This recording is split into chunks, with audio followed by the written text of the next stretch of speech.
Now today I'm going to be mounting a little tiny miniature Oberonia titania. Now this is the plant. It's fallen off one of my mounts in the orchid house, and so I'm going to make a new mount for it. And it's so tiny the wind is actually blowing it away. So I've got my piece of cork, I've got my mount of plant, and I've got tiny little bits of damp sphagnum moss.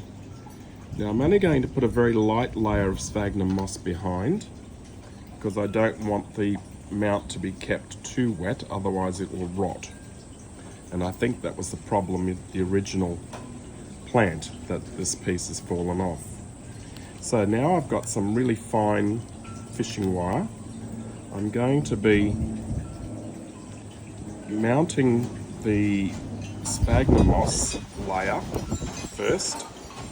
So just tying that down so it then has a little bed of sphagnum moss to attach to.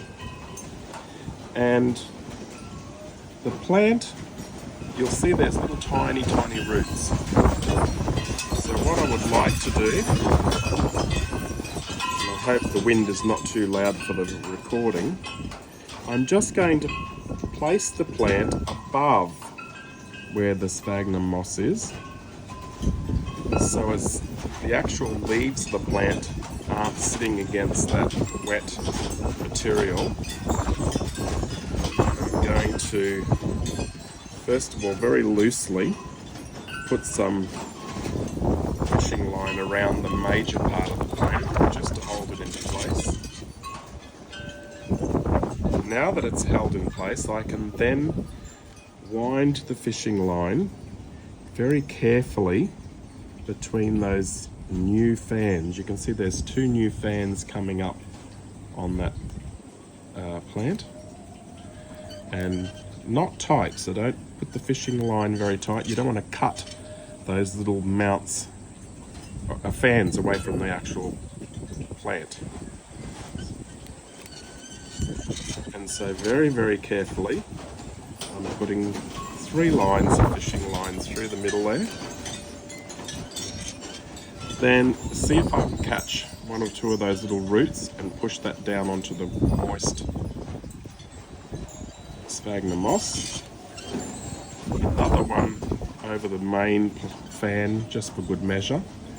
And I think that would be enough. It's secured the plant to the mount, it's not going to move, which is what you want.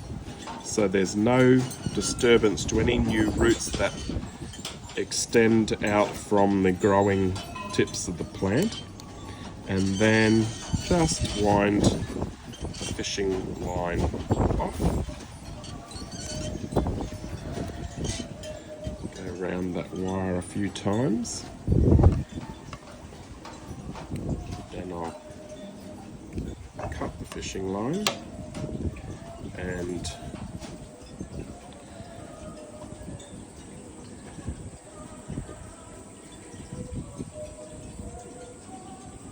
tie it off. And this is the tricky part, you need a third hand.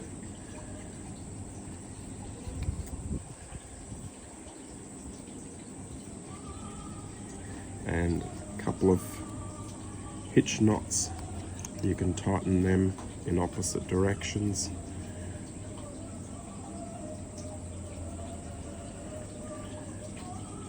And try and catch each new knot over the previous one.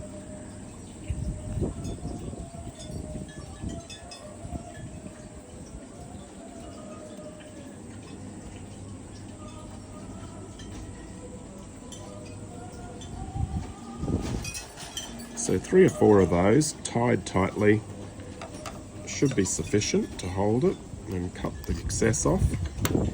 And don't forget, you've got a label, and you can mount that label behind on the actual wire. And now that's ready to be moistened down with some sea salt solution, just to give those roots a bit of a go ahead. And there's your mount.